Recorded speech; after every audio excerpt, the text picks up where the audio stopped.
నేరుగా Shri Lakshmi agro forms మరియు ప్రాజెక్టులో ఇన్వెస్ట్ చేయండి. రేపటి కోటీశ్వర్లు అవ్వండి. సంప్రదించవలసిన నెంబర్స్. హాయ్ హలో, నేను మీ జర్నలిస్ట్ ప్రశాంత్. తెలంగాణలో బీఆర్ఎస్ పార్టీ పునర్నిర్మాణానికి కృషి చేయబోతుందా అంటే అవుననే సమాధానాలు వస్తున్నాయి. ప్రధానంగా పార్టీ తెలంగాణలో 10 సంవత్సరాల అధికారంలోకి వచ్చిన తర్వాత, తెలంగాణ వచ్చి 10 సంవత్సరాల అధికారంలోకి వచ్చింది. తర్వాత మొన్న రీసెంట్గా కాంగ్రెస్ పార్టీ అధికారంలోకి వచ్చింది. ఇక బీఆర్ఎస్ పార్టీ 39 స్థానాలతో ఇక ప్రతిపక్ష పాత్ర పోషిస్తూ ఉంది. ఈ 39 స్థానాలలో 10 మంది ఎమ్మెల్యేలు ఇక పక్క చూపులు చూశారు. కాంగ్రెస్ పార్టీలో కూడా ఇక చేరామంటూ కూడా ప్రకటించినప్పటికీ కూడా ఇక కోర్టు ఇప్పటికే గడువు విధించింది. 10 మంది అనర్హత వేటు వేయాలి. 10 మంది పైన మిగతా వారు ఏదైతే పార్టీ ఫిరాయింపులు చేసిన వారంతా కూడా ప్రధానంగా ఇక పార్టీ ఫిరాయింపుల చట్టం ప్రకారం వారిపైన అనర్హత వేటు వేయాలి. దీనికి సంబంధించి స్పీకర్ దీని నిర్ణయం తీసుకోవాలనేది కూడా కోర్టు ఒక ఆదేశాలు జారీ చేసిన పరిస్థితి కనబడ్డది. ఇక ఆ తర్వాత పార్టీకి సంబంధించి ఇప్పుడు వస్తున్న స్థానిక సంస్థల ఎన్నికలలో ఎలా ముందుకెళ్ళాలి, అదేవిధంగా ఇప్పటికే 39 స్థానాలలో 10 మంది ఎమ్మెల్యేలు వెళ్ళి ఆ తర్వాత ఇప్పుడున్న ఎమ్మెల్యేలను కాపాడుకోవడానికి బీఆర్ఎస్ పార్టీ ఏ విధమైన ప్రయత్నాలు చేయాలనేది కూడా ప్రధానంగా అధినాయకత్వం ఆలోచిస్తూ ఉంది. ఇక పార్టీని కాపాడుకోవాలంటే మాత్రం ఖచ్చితంగా కేసీఆర్ బయటకు రావాలనేది పెద్ద ఎత్తున ఇటు ప్రజలలో ఇటు రాజకీయ నాయకులలో ప్రధానంగా బీఆర్ఎస్ పార్టీ శ్రేణులలో వినిపిస్తున్న వాదన. ఇక బీఆర్ఎస్ పార్టీకి సంబంధించిన కేసీఆర్ ఎప్పుడొస్తాడనే క్వశ్చన్ మార్క్కి తెరదించుతూ ఇక అతి త్వరలోనే ఇక ఈ పండగ తర్వాత కేసీఆర్ రాబోతున్నారు. పార్టీ పునర్నిర్మాణం జరగబోతుంది. పార్టీలో కమిటీలు వేయబోతున్నారు. పార్టీకి సంబంధించి ఇప్పటికే 2022లో జిల్లా కమిటీలు తప్ప ఇప్పటికీ గ్రామ స్థాయి కమిటీలు, మండల స్థాయి కమిటీలు లేకపోవడం, దాంతోపాటు ప్రధానంగా ఇక జిల్లాకు సంబంధించిన జిల్లా అధ్యక్షుడే అన్ని బాధ్యతలు, ఆయన ఆ బాధ్యతలను మోయడం, ప్రధానంగా గ్రౌండ్ లెవెల్లో పార్టీకి పూర్తిగా స్థానిక సంస్థలలో బలమైన పార్టీగా ఉండాలంటే మాత్రం పార్టీకి చాలా ఇబ్బందికరమైన పరిస్థితులు ఏర్పడబోతున్నాయనేది మాత్రం ఇక శ్రేణులలో వినబడుతున్న ప్రధానమైన చర్చ. దీనికి సంబంధించి ఇప్పటికే ఒక రూట్ మ్యాప్ను తయారు చేసింది బీఆర్ఎస్ పార్టీ. ఇక ఖచ్చితంగా కేసీఆర్ అతి త్వరలోనే వచ్చి ప్రతి ఒక్కరికి పార్టీలో ఇప్పటికే కొంత నిరాశ నిస్పృహలతో ఉన్న నాయకులందరికీ నూతన ఉత్తేజం తీసుకురావడానికి ప్రధానంగా ఇక ఆయన ప్రజలలోకి రాబోతున్నారు. ఆయన కొన్ని రూట్ మ్యాప్ కూడా సిద్ధం చేయబోతున్నారు. ప్రతి ఒక్కరికి దిశానిర్దేశం చేయబోతున్నారు అనేది మాత్రం ప్రధానంగా బీఆర్ఎస్ భవన్ వర్గాలలో వినిపిస్తున్న వార్త. దీనికి సంబంధించి ఇప్పటికే నిజంగానే 2022లోనే ఇక జిల్లా కమిటీలు వేశారు. ఆ తర్వాత మండల స్థాయి ఇక గ్రామ కమిటీలు లేవు. ఇప్పటికే మనం గతంలో చూసాం ఎన్నో ప్రాంతీయ పార్టీలు అయితేనేమి, ఇక ప్రాంతీయ పార్టీలు ప్రధానంగా టీడీపీకి సంబంధించిన, ఇప్పుడు జాతీయ పార్టీగా ఉంది, గతంలో ప్రాంతీయ పార్టీగా ఉన్న టీడీపీకి సంబంధించి ఇప్పటికే గ్రౌండ్ లెవెల్లో గ్రామ స్థాయిలో కమిటీలు ఉన్నాయి అని అంటే ఆ పార్టీ పటిష్టత ఎంతవరకు ఉంది అనేది మాత్రం ప్రధానంగా టీడీపీ యొక్క పార్టీని అంచనా తీసుకుంటుంది బీఆర్ఎస్ పార్టీ.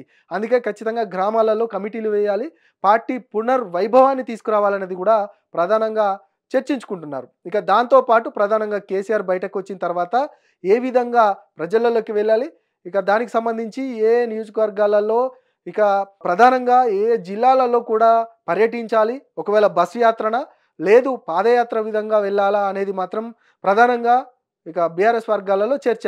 పాదయాత్ర అయితే పూర్తిగా ఆయనకు ఇప్పటికీ ఆరోగ్యం సహకరించట్లేదు కాబట్టి బస్సు యాత్రల ద్వారానే ప్రజల్ని కలుసుకోవాలి, నేరుగా కలుసుకొని ప్రజా సమస్యల మీద ప్రధానంగా కాంగ్రెస్ పార్టీ 6 గ్యారంటీల పైన ప్రధానంగా ఫోకస్ పెట్టింది. 6 గ్యారంటీల అమలులో భాగంగా ఇప్పటికే ఒకవైపు ఫుల్ ఫ్లెడ్జ్డ్గా చేస్తున్నది ఒక ఆర్టీసీకి సంబంధించి మహిళలకు ఉచిత బస్సు, దాని తర్వాత రుణమాఫీకి సంబంధించిన 2 లక్షల రుణమాఫీకి సంబంధించి ప్రధానంగా అందరికీ 2 లక్షల రుణమాఫీ అయింది అనేది మాత్రం కాంగ్రెస్ పార్టీ చేస్తున్న వాదన. దానికి సంబంధించి ఇప్పటికే రేవంత్ రెడ్డి కూడా ఒక స్పష్టమైన వైఖరి చెప్పారు, ఖచ్చితంగా అందరికీ మేము చేశామని. కానీ ప్రతిపక్షంలో ఉన్న బీఆర్ఎస్ మాత్రం ప్రధానంగా దీన్ని డిఫెండ్ చేయాలి. దాదాపు 40% మాత్రమే ఇక రుణమాఫీ జరిగింది, మిగతా 60% రుణమాఫీ జరగలేదు. ఆ జరగని వాటన్నిటికి సంబంధించిన మా దగ్గరికి డీటెయిల్స్ వచ్చాయి. వాటిని తీసుకెళ్ళి ఎవరైతే రుణమాఫీ జరగలేదో వాళ్ళందరి ఇంటి గడప గడపకు తట్టాలి, వారందరికీ కూడా ప్రభుత్వం చేస్తున్న ప్రజా వ్యతిరేక విధానాలకు సంబంధించిన విషయాలపైన చెప్పాలి అనేది మాత్రం ప్రధానంగా బీఆర్ఎస్ ఆలోచిస్తూ ఉంది. దానికి సంబంధించే ప్రధానంగా రూట్ మ్యాప్ కూడా చేస్తూ ఉంది. ఇక దాంతోపాటు ప్రధానంగా 6 గ్యారంటీలు, అదేవిధంగా నిరుద్యోగ సమస్య, ప్రధానంగా నిరుద్యోగ సమస్యకు సంబంధించి ఇప్పటికే గతంలో నిరుద్యోగ సమస్యను చూపించే అధికారంలోకి వచ్చింది కాంగ్రెస్ పార్టీ అనేది మాత్రం ప్రధానంగా బీఆర్ఎస్ ఆరోపిస్తూ ఉంది. అందులో భాగంగానే ఇప్పుడు అసలు తెలంగాణలో అధికారంలోకి వచ్చిన కాంగ్రెస్ ఎన్ని ఉద్యోగాలు ఇచ్చింది? ఇక ఒక్క ఉద్యోగం కూడా వాళ్ళు క్రియేట్ చేసి ఇవ్వలేదు. మేము గతంలో ఇచ్చిన నోటిఫికేషన్ల ద్వారానే ఉద్యోగాలను భర్తీ చేసిందనేది మాత్రం టీఆర్ఎస్ వాదన. దీనికి సంబంధించిన ఆ డాటాను మొత్తం తీసుకెళ్ళి ప్రజల ముందు, నిరుద్యోగుల ముందు పెట్టాలనేది కూడా బీఆర్ఎస్ ఆలోచిస్తా ఉంది.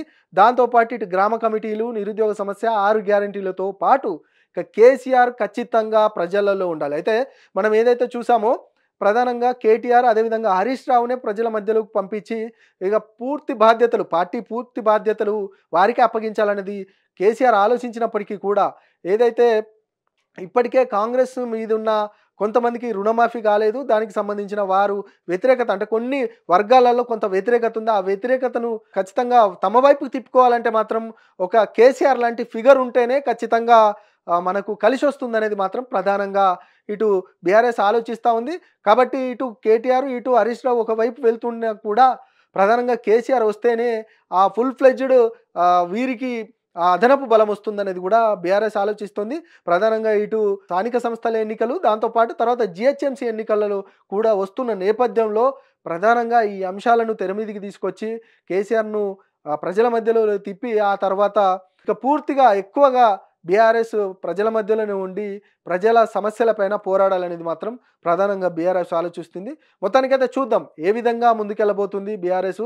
దాంతోపాటు నిజంగానే కాంగ్రెస్ పైన ఏ విధంగా ఫైట్ చేయబోతుంది. ఇప్పటికే కొన్ని అంశాలపైన ఇప్పటికీ ఇరకాటంలో పెట్టాడు రేవంత్ రెడ్డి. మనం చూసాం ఇటు కౌశిక్ రెడ్డి ఇష్యూ అయితేనేమి, అదేవిధంగా గాంధీ కౌశిక్ రెడ్డి ఇష్యూకు సంబంధించి ప్రాంతాల మధ్యలో చిచ్చు పెట్టడానికే ఇట్లాంటి రెచ్చగొడుతున్నారనేది కూడా రేవంత్ రెడ్డి చెప్తున్న నేపథ్యంలో దాంతోపాటు ప్రధానంగా ఇప్పటికీ ప్రభుత్వ అధికారంలో ఉన్న మనం గత చరిత్ర చూసినప్పటికీ కూడా అధికారంలో ఉన్న ఏ పార్టీకైనా కూడా స్థానిక సంస్థలలో అయినా కూడా ప్రధానంగా ఇటు జీహెచ్ఎంసీ ఎన్నికలలో కూడా ఎక్కువ స్థానాలు వచ్చిన నేపథ్యంలో ఇక ఏ విధంగా ప్రభుత్వాన్ని డిఫెండ్ చేసి ఎక్కువ స్థానాలు తెచ్చుకోగలుగుతుంది. దాంతోపాటు గ్రామ కమిటీలు అదేవిధంగా మండల స్థాయి కమిటీలు వేసి పార్టీ పునర్నిర్మాణం ఏ విధంగా చేసుకోబోతుంది అనేది మాత్రం ఇక ఒక క్వశ్చన్ మార్క్‌గా మారిందనే చెప్పొచ్చు.